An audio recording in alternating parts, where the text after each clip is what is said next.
Welcome to episode 2 of this Smash series.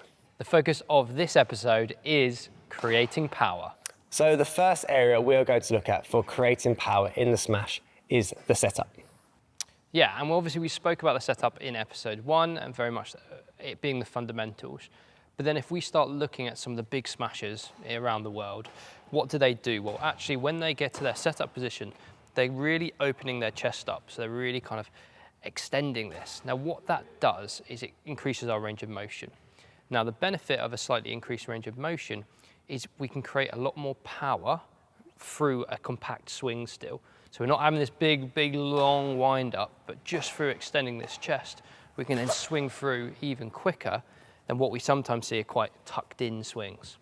And I guess going back to that big wind-up, Dave, in some ways it is still possible to hit a good smash from here, but the longer the wind-up, the more that can go wrong with contact point and consistency. Yeah, precisely. We need it to be compact. And we haven't even mentioned kind of it just saves you time as well. Sometimes you don't have that time to prep your swing. So how is it that we can go away and work on this?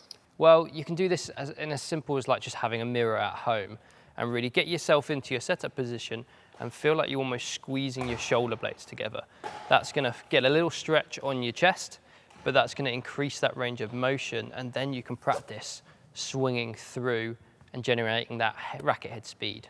So I just mentioned racket head speed, and Dean, that is actually tip number 2. Why is that so important? I mean, sometimes it's easy to overcomplicate what generates the power in the smash. There are obviously a lot of bits that go around to add power, but it can sometimes be as simple as how fast you can get that racket moving into the shuttle whilst maintaining a good contact on the racket. Now, you're probably thinking at home, what creates racket head speed, Dean? How can we go about fixing it? I think the main thing is staying away from tension.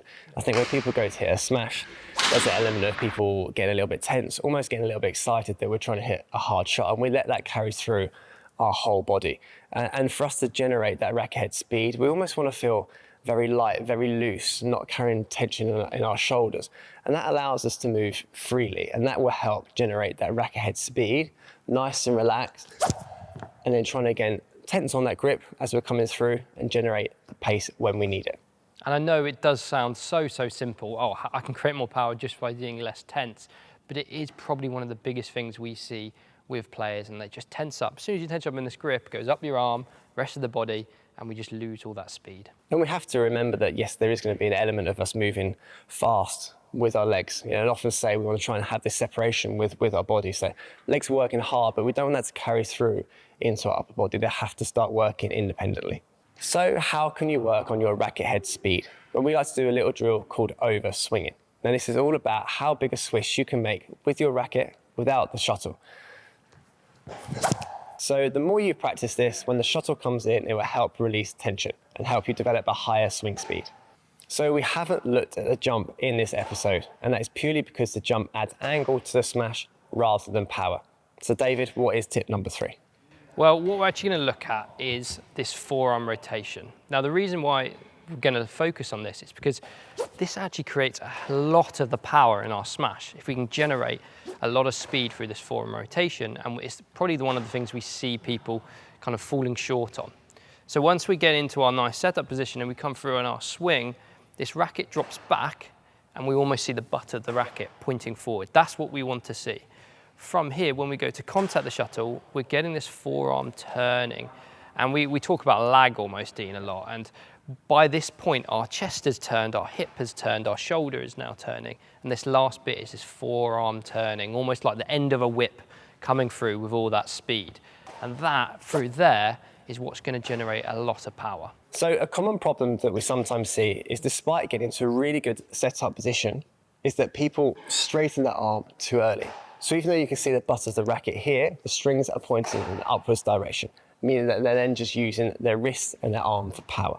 We want to make sure that as we're coming through, that we're leaving the racket more side on, allowing that forearm to rotate and contact and come through. So a nice little training exercise to focus on this is actually standing straight on, getting your arm up straight into this position, 90 degrees, 90 degrees, 90 degrees. We like 90s. And as you can see, the racket face is pointing to my left. Now from here, all we're doing is trying to square that face up with the forearm. And as you can see, I can generate really quite a lot of swing speed just from that forearm rotation. Now then, when you're confident, you can then get into your normal setup position and complete the full swing with that element added in. So we hoped you enjoyed this episode on creating power in your smash. Just to recap, we looked at increasing your range of motion by squeezing your shoulder blades together. Number 2, developing a higher swing speed and trying to get rid of tension throughout our body. And number 3, using a bit more forearm rotation through contact to generate even more speed. And make sure you keep an eye out for episode 3, concentrating on accuracy and angle. And we hope you enjoy this content. Please hit the like and subscribe button so you don't miss out on any future videos.